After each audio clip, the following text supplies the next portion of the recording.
Okay, good morning everyone. Welcome to Thursday. Sun's coming out. Look at that. Gorgeous. Well, almost. It's better when you can see the mountains, but maybe that fog will clear off in a little bit. I guess this is the new hospital they're building, right? Is that what this is? Don't know. Don't know. I think that's what it is. I think this is gonna be a new hospital, I think. Which kind of is too bad because hopefully it's not gonna block our view of the mountains. I don't know how tall it's supposed to be, but I don't know. Yeah, okay. Let's jump in here. Anna's here. Good morning. Good morning to you, Anna. And Ben is here. There he is. Good morning, Ben. Uh,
sorry, sorry. Thanks, Ben. And yet these are all gone, right? These young people are gone, and so it's going to, it's one thing to, look at economic recovery, but it's another thing to do economic recovery when you're missing an entire generation of young people, right? So, the death of all those people is tragic and horrible, but also it's not really good for your economy either. It's going to be a rough climb back up, right? Yeah, so all sorts of infrastructure destruction, um, and people have spent a lot of money, right? Billions and billions of dollars. Yeah, so you can see some pictures here. I showed you these yesterday. That was a forest, I guess. It looks pretty bleak and awful now.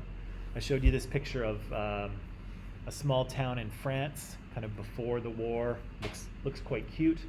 And of course, after the war, it was rubble, right? And lots of cleaning and rebuilding and needs to be done. And it's going to be kind of a long process out. Yeah, so we said that the kind of legacy of World War I here is certainly the world's first industrial war, the death and injury of millions and millions of people, but also, as that short video we saw yesterday, the idea that it seems like we're making the same errors, right? So we didn't really learn from this process at all, right? This system of alliances and arming ourselves and not dealing with nationalism in a useful way, that all got out of control, right? And it led to 4 years of death, right? And of course we know that there's a second world war coming 20 years after this one, so clearly we didn't fix what went wrong in World War I. And again, we're still having these issues today, right? We're still dealing with nationalism and militarism, and alliances. And again, we talked about it a little bit yesterday. Maybe you didn't have enough information to really debate it. I don't know. You guys probably don't follow the news in super detail. But the situation with Ukraine and Russia is very similar, right? We have issues of nationalism, issues of alliances, issues of militarism, all of those things are very much in the mix with the Ukraine situation. Well, Right? why do you find people? Well, it's not quite clear what Vladimir Putin wants, right? So the Ukraine wants to join NATO, the North Atlantic Treaty Association. They haven't joined, but they would like to. NATO was an alliance created to oppose the Soviet Union, and it still exists, even though the Soviet Union is gone. He doesn't want, Vladimir Putin does not want the Ukraine to join NATO, and he wants the Ukraine to be more aligned with Russia rather than Europe. But for a while, the Ukraine has kind of been leaning toward the West more and more, and they say they would like to join NATO. So it seems what's happening here is that Vladimir Putin is trying to put pressure on Ukraine and scare NATO into saying that we won't accept Ukraine as a member. Even though they haven't applied, NATO, he wants NATO to deny them membership. And so he's sending in all his armed forces around Ukraine, and he's disrupting their communications and kind of trying to scare the rest of the world is what he's trying to do, I think. But nobody's quite sure what his end game is. But that's what it looks like right now.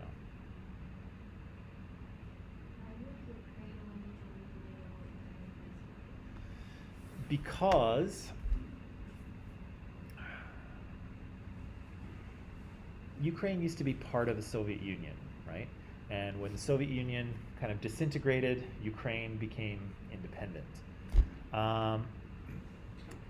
Vladimir Putin, I think, sees the Ukraine as something that should be part of Russia, although a lot of Ukrainians don't agree with that.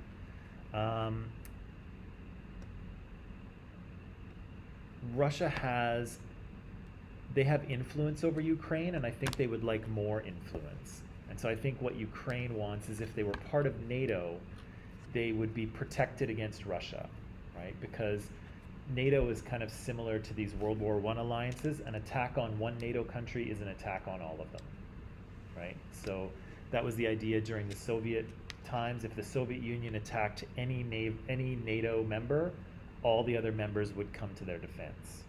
And so I don't know for sure, I think Ukraine wants to be in NATO so that they have more protection against Russia, and they can do what they want, and if Russia doesn't like it, too bad, and if Russia tries to attack them, NATO will come to their rescue, right?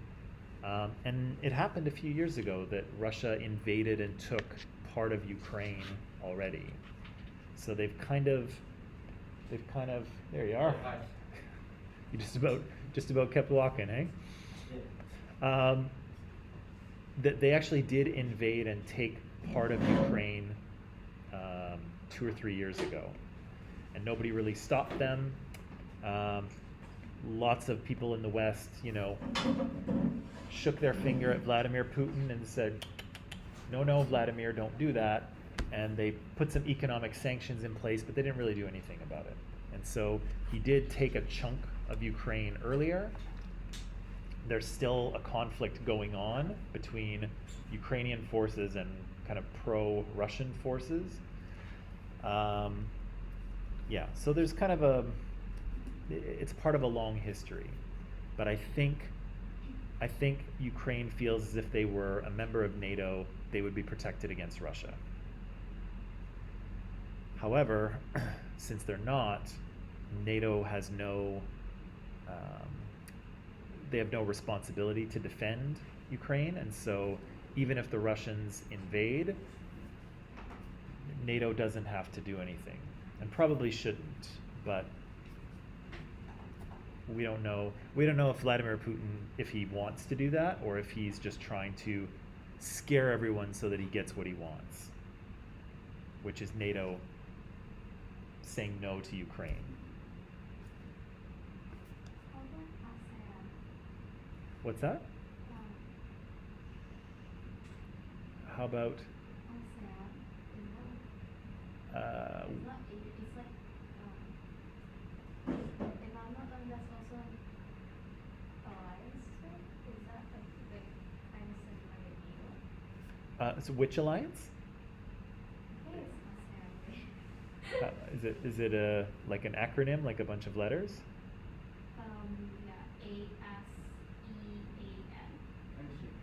Yeah, ASEAN. ASEAN.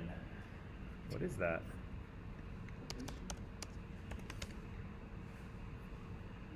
Oh, Association of Southeast Asian Nations. Okay. Is that related to CETO, or is that? Is that kind of similar? It might be. Let me just see here. Um, Political and Economic Union. No, it looks like it's not. It looks like this one. It looks like. How do you say that? I don't know. In my country, we call it ASEAN, but ASEAN? Okay. So probably others. it looks like ASEAN is a little closer to almost like the European Union. So they have political. Yeah, so Ben says, I think that's correct. It's more political and economic. NATO is all military. So, yeah. So that the only thing that NATO does is NATO's a military alliance. Yeah. Although there is, I don't know if there still is, but there was a CETO that was formed. I think it was after. I think it was after World War II. It was formed. So it was the um, Southeast. No. Treaty Organization. What was it? What did it stand for? Hang on. I can't think. CETO. CEA. Yeah, Southeast Asia Treaty Organization, and that was a military sort of alliance, just like NATO is. Still exists, I guess. Oh no, it wasn't. It was dissolved in 1977. Yeah, they were part of CETO as well. So it was meant to, I think, try to make sure that communism didn't spread in that part of the world. So they were trying to contain communist China, but also the Soviet Union. And so, yeah, they set up a treaty organization just like NATO in Southeast Asia, and called it CETO. But that's different than ASEAN. Right. So, we got way off topic, but that's okay.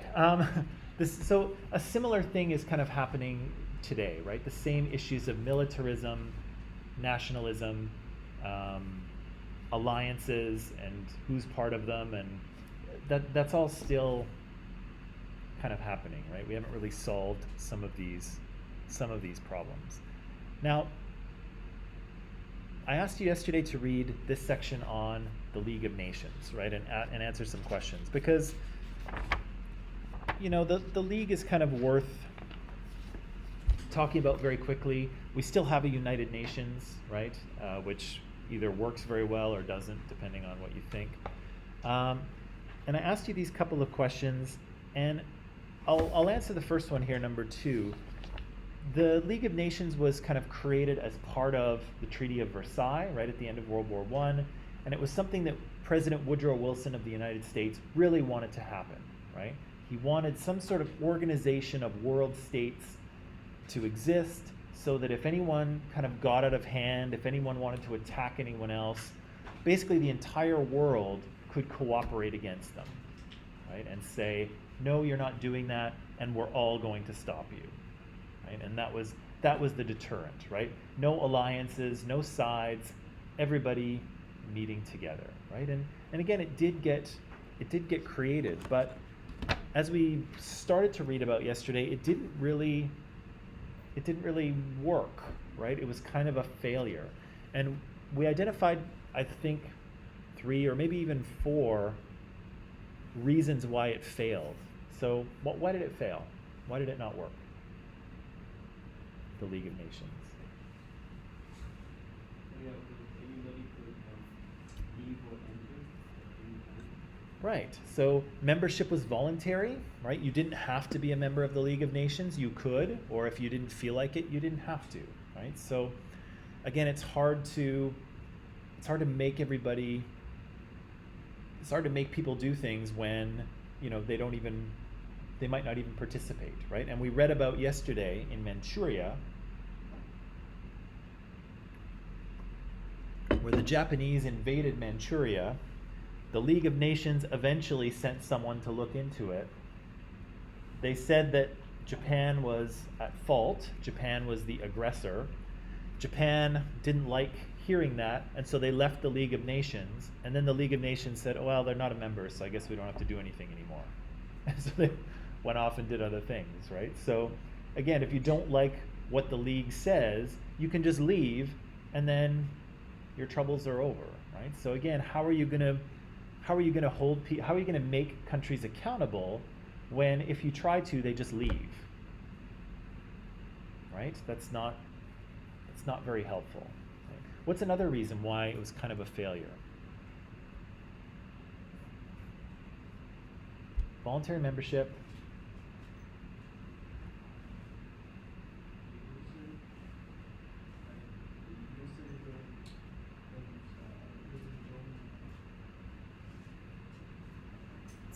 Say that one more time. Like USA? Yeah. Oh, Yeah. the fact that they weren't there. Yeah, they were there, Yeah, that the U.S., the most powerful country in the world at that time, didn't join, right? And again, that was part of the reason why Britain and France joined, right? They weren't really too big on the idea of the League of Nations, but they thought if the United States was in it, well, that would help them kind of balance the power in Europe, right? They would have someone on their team. They would have a big, strong player on their team. But then the United States, who proposed the idea in the first place, then they didn't join it, right? And Britain and France were like, oh, well, we were really in favor of this because we thought the Americans would be here, and now they're not here. So what are we going to do? So the fact that the U.S. was there and that other nations didn't join, that wasn't great either, right? Ben says unanimous voting is an issue as well, and Ben's right? So again, it is tough to get people to agree on anything, right? But if you're asking 60 countries to vote on something and all of them to agree, it's not going to happen, right? It's hard to get even a few people to agree on something, right? And so, most places that vote have majority, right? You need 51% of the votes, or sometimes you need 2/3 if it's a really important thing. But unanimous voting, nothing will ever pass, right? Nothing will ever be decided because there's always somebody who's going to say no, right? Always someone. So yeah, the league doesn't really work, right? It's members kind of come and go as they see fit. People use the league when they want to, but then when they don't want to, they just kind of go off and do their own thing. The US isn't there. They have unanimous votes, but of course, as soon as one person says no, the vote doesn't pass, and then they do nothing. The Security Council, all those permanent members, the big powerful countries, they have veto power, right? And so if the League of Nations says, oh, we're gonna stop Japan from invading Manchuria, the Japanese are on the Security Council, and they can just say, no, we veto that, and then it doesn't happen, right? So really what it is nobody's willing to give up any power, right? In order for this to work, you actually have to give up a little bit of your power to the League, right? You actually have to say, we're going to do what the League of Nations says, right? If you don't give up any power, then the League has no teeth, right? It can't make you do anything, right? So the League can say, don't do this, Japan, and Japan's like, you know what? We're out of here. They leave and they do whatever they want anyway. So it has no teeth, right? It has no way to hold countries accountable. And so as we read about here in Manchuria, it's not really able to do anything, right? It's really late figuring out what's going on. It says that, Japan was the aggressor, but maybe they should have some rights in Manchuria. The Japanese don't like that. They leave the League of Nations, and the League just kind of shrugs their shoulders and goes on with other things, right? Useless.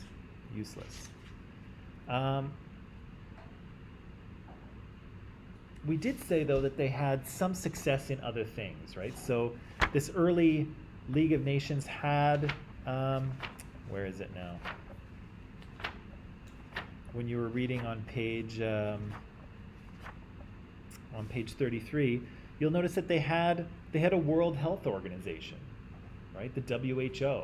And of course, we've heard a lot about the WHO during the pandemic, right? And so the sort of earliest version of WHO was part of the League of Nations, right? And there are things that the League was able to do to cooperate in terms of international trade and trafficking of women and children, public health things.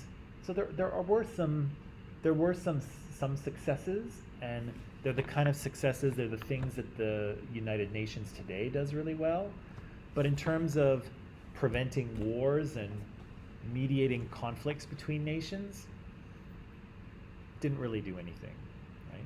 And again, even if you look today, I don't dare you, but I challenge you to find any mention of the United Nations in this Russia-Ukraine issue. You won't find the UN anywhere. They're not doing anything because they can't, right? Russia's a member of the Security Council. Anything that the UN proposes to do, Russia can veto it. So they can't do anything. So we read a little bit about the League of Nations here. Again, it was created to sort of ensure that, wars like this wouldn't happen again, but it had some other goals as well. It had some successes. It wasn't a total waste of time, but it fell short of the ideal, right? Woodrow Wilson had a dream about this, and it really didn't come true. So that brings us to the Roaring Twenties. Okay. Do you know anything about the 1920s? Regina does. What do you know?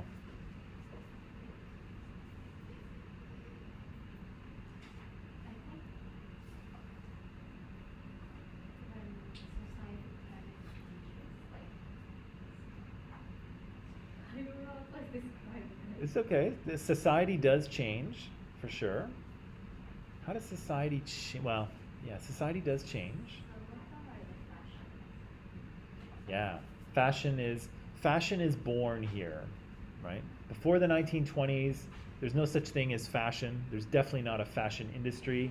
Clothes are just what you need to wear, right? You need to have clothes on your body. Here's some clothes. Yeah, there's the appearance of cars, right? The first cars are kind of rolling off the assembly line, and people can actually afford to buy them, right? They're not a thing that only rich people have. What else going on in the 20s that you know about? Abhitesh? What's that? Oh, right. Is that set in the 1920s? Yeah? I've heard about it, and I've had that show recommended to me, but what's kind of happening in Peaky Blinders? What's the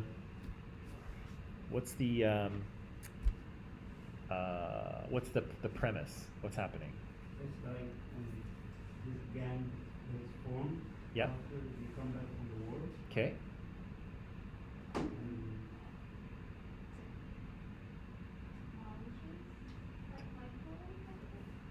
Okay. Did you say microwaves? I think. Okay. Well, Something the Roaring 20s or after the World War II, I don't remember. okay. There is a big technology boom in the 1920s for sure. So what are these gangs doing? Are they just beating each other up, or are they involved in crime or? In crime, I think horse racing was the thing that time. Okay. So we used to rig it, Oh, okay. and they were part of the betting company. Right. They're bookies. Yeah, so we used to get money from that. Ah. Yeah, it's very interesting. Interesting. Okay. So gangs probably beating each other up and killing each other, but also illegal gambling and fixing horse races and stuff like that. Interesting. Okay. Probably lots of violence, right? Yeah. People were tough back in the 20s.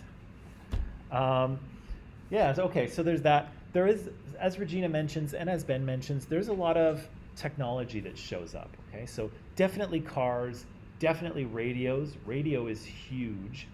Televisions not so much. Televisions won't show up until the 1950s. So it's probably like probably mid 1950s where people start to get TVs. But they do have radios in the 1920s, and radio is huge. Radio is huge. So we'll kind of get to these things. I have some reading for you, but I also have some video to show you as well, because the nice thing about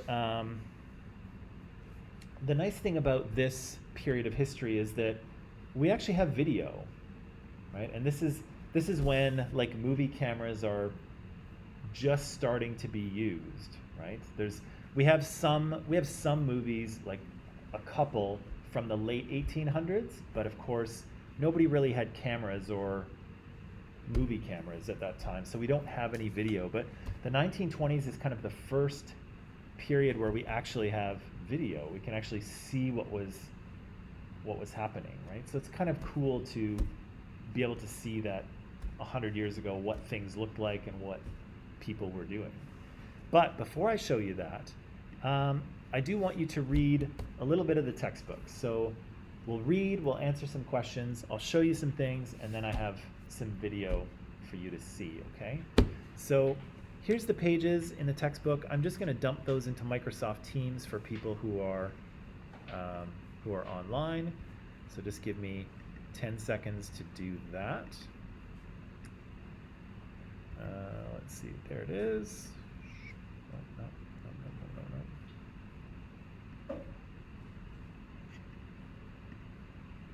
Text resources.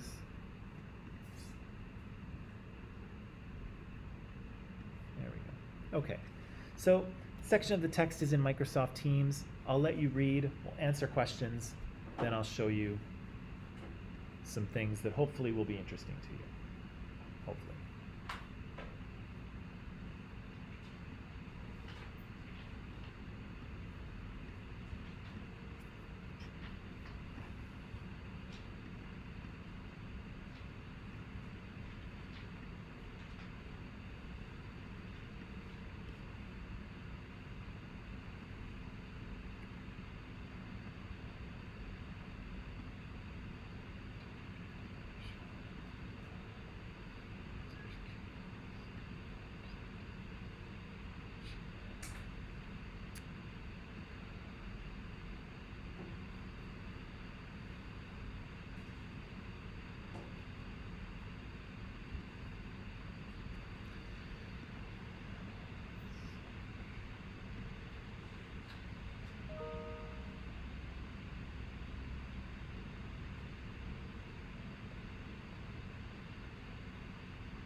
Okay, good people. We've been working hard. I know this is kind of a trickier section to read, but let's take a little break. We'll come back. We'll untangle this section, and then we'll get a look at what the 20s were like, okay?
Oh, whoops, get rid of this. Okay, people, and we're back.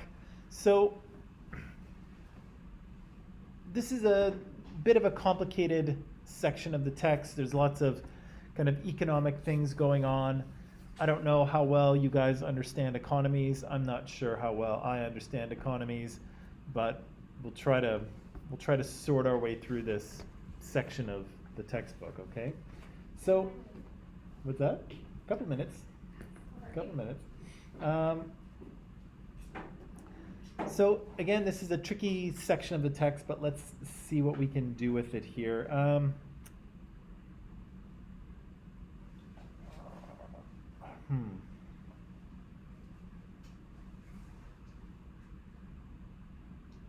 Interesting. I don't like any of those questions. I'm gonna ask you, based on what you've read here, what kind of things are going on in the 1920s that we've read about? There was an economic boom for the United States. Yeah. After the war, and especially because the country in Europe was trying to sustain themselves again after the war. Yep. So they're basically the only dominant country, like, Yeah. in terms of economy. Yeah, true, right? All of the other powerful countries in the world, all of the other European nations, they've kind of been economically crippled by the war, right? And so they're trying to rebuild their economies, they're trying to rebuild their infrastructure, and the US is great, right? They didn't lose really any people in the war. They ramped up their production, to sort of supply the Allies at the end of the war. And then when the war was over, that kind of just kept going, right? They kept producing and building products, right? And so, yeah, this is, I showed you that little graphic of the Roaring Twenties, right? This is one reason why the 20s were roaring, because of industrial production, right? Their economy is going just like a runaway freight train, right? There's all kinds of money to be made. People are investing and creating new companies and new innovations and new products. They're selling them. People are buying them. Business is good. Business is good for the U.S., right? Let's see. They talk a lot about this. Well, okay. Let's before we get to that, let's talk about this. The 1920s are the beginning of what you would call the consumer age. Okay, so this is something that we're all very used to dealing with today. Our economies are really based on commodities, right? Not necessarily things that people need, but things that people want, right? Like iPods and fashionable shoes and all those kinds of fancy cars and all those kinds of things.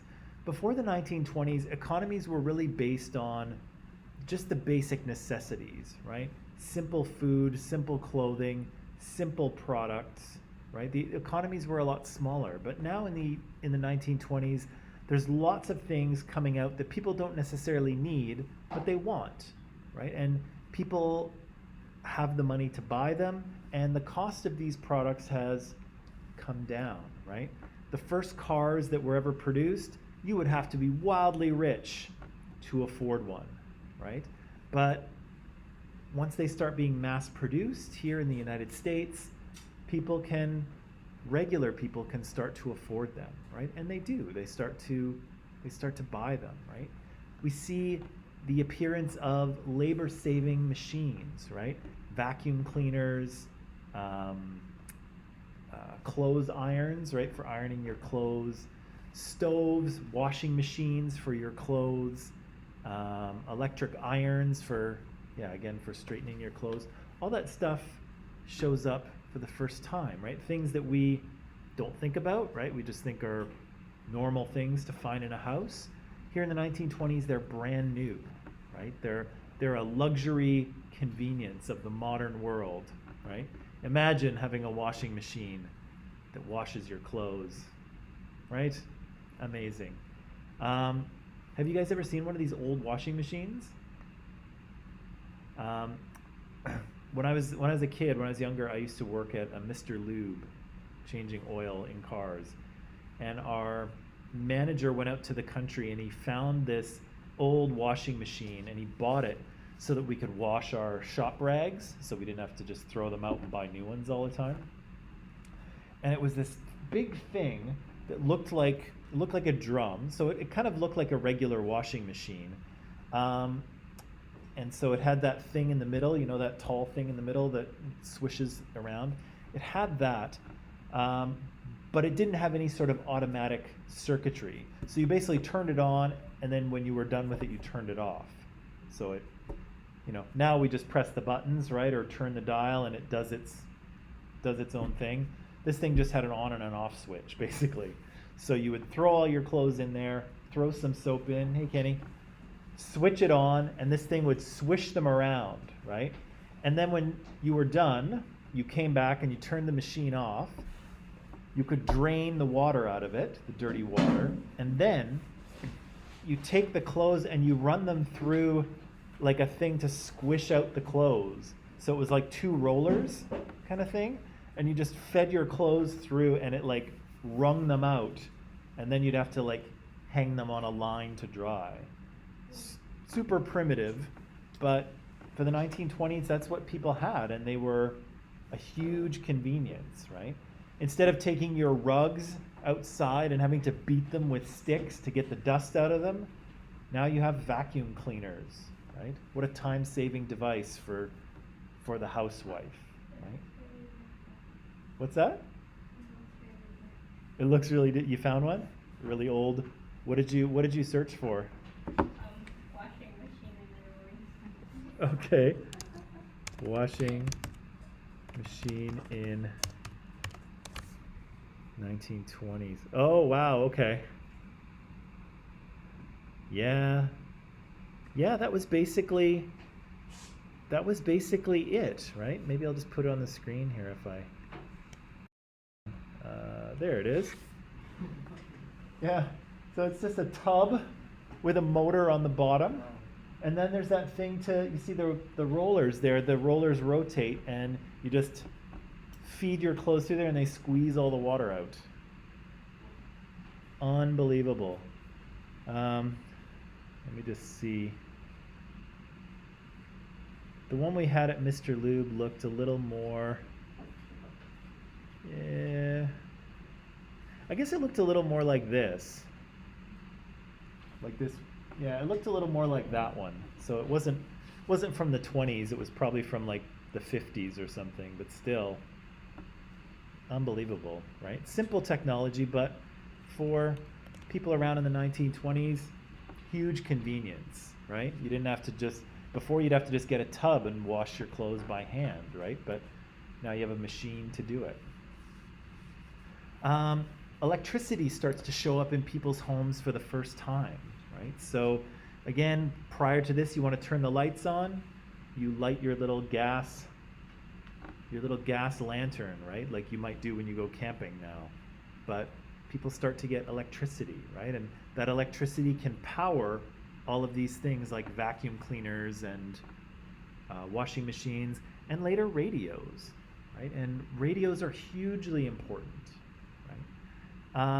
See fashion, we see spectator sports, we see Russians trying to spam my live chat. I'll get rid of them. There's really a lot of them. There's a lot of these little spam things coming through in my live chat right now. I didn't have a lot of them for the last year, but it seems like I get 2 or so a day. I don't know. I actually have a question about your YouTube channels. I can't find it. How what? The YouTube channels and this can't find it. Can't find it? Yeah, just type my name in, and it should come up. Mike Metcalf, Metcalf. You should see it there. Yeah, so all kinds of new technology, right? We see the birth of magazines, right? So newsprint becomes really cheap, and even colored Colored printing becomes cheaper, and so people start to print magazines. This is Life magazine, which was very common at the time. You can see two people having a good time in the 1920s, right? Dancing away. Marketing and advertising gets a huge boost, right? So with so many new products on the market that people might want to buy, people start to advertise pretty heavily, right? The field or the science or the career of marketing and advertising is born here, right? So here we've got some oats, makes kids husky. Guess that's what they wanted in the 20s. They wanted their kids to be husky. Here on the right, we see that 20,000 physicians say that Lucky cigarettes are less irritating. Thank you, doctor. It would be nice if you were recommending that people not smoke cigarettes in the first place, but in the 20s they still weren't that bad for you, I guess. Here's an assembly line, right? And assembly lines, I'm just gonna turn the lights on. Assembly lines were kind of new, a new manufacturing technique for this period of history, right? And so lots of things in the past were assembled one at a time, right, by people who were excellent craftsmen kind of thing. Here, Henry Ford decided that if we assemble things on a line and we teach people just to do one little job, they can be trained very quickly, they can be paid less, and you can actually produce more, right? And that's exactly what he does, right? He trains people just to assemble one part of the car, and then produces huge amounts of cars at a much lower cost, right? This is another thing that's brand new in the 20s that, again, we're very familiar with, which is credit. Yeah. So prior to the 1920s, if you wanted something, you just saved up, right? You just saved your money, and when you had enough money, then you could buy it. If you didn't have enough money, you'll have to wait. The credit wasn't really a thing. But of course, now we're very familiar with credit cards and mortgages and car loans and even our cell phones, right? Sometimes our cell phone bills come after the fact, right? So we don't pay in advance. Sometimes you do. But sometimes you use the phone for a month and then they charge you at the end, right? Because they're kind of crediting you that month. Again, this is brand new for the time, right? Buy now, pay later. We're very used to that now, but it's a brand new concept, right? Especially for cars. Look at this. The number of General Motors cars sold in 1910 was 40,000. By 1924, it's 587,000, right? A mere, what are we looking at there? 14 years later, they're selling 500,000 cars a year. Huge increase, right? What else? Oh yeah, and that brings us to our little video here. Now, I was going to talk a little bit about the stock market crash and the Great Depression, but maybe I'll wait until we've seen it in the documentary, and then we'll kind of untangle it and explain it, okay? Because it is a bit of a complicated situation, but it's worth talking about. Now, hey, good morning.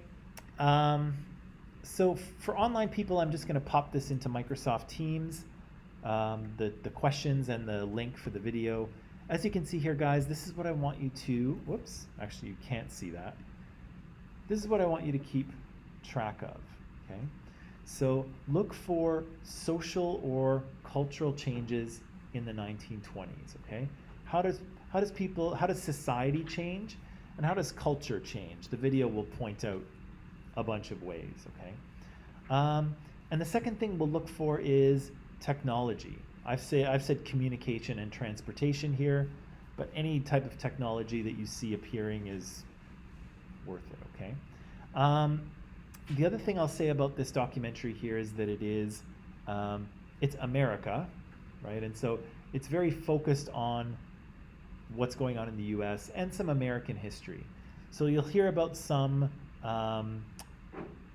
some events in American history that probably aren't that important for world history.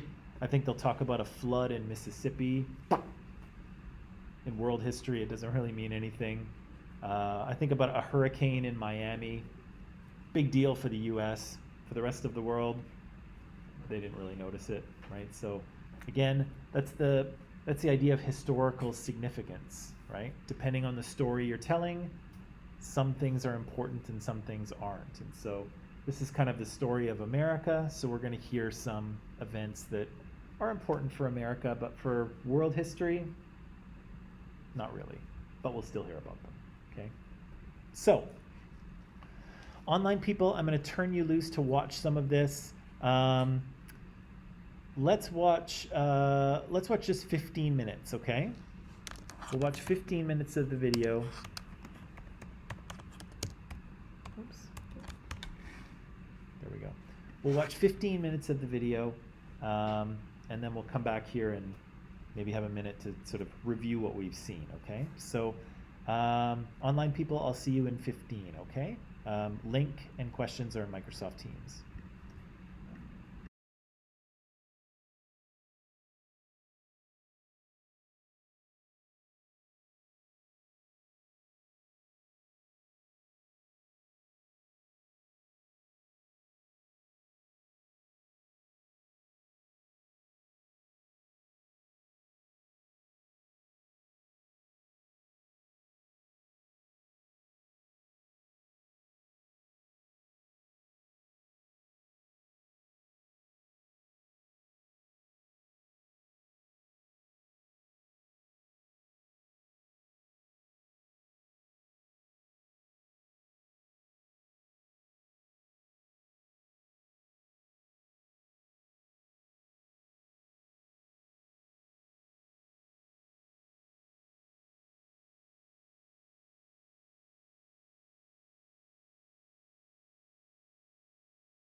So we'll save those guys for tomorrow.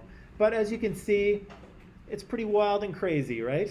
There's alcohol banned, but fortunately you have, you know, criminal gangs who will produce it and sell it to you anyway, right? And people are dancing and drinking, and women are cutting their hair short and wearing short skirts and smoking. Yikes. What a wild and crazy time, hey? Okay. That's all for today. I'll let you pack up. We'll see you tomorrow, Friday. Have a nice afternoon. I'll see you tomorrow.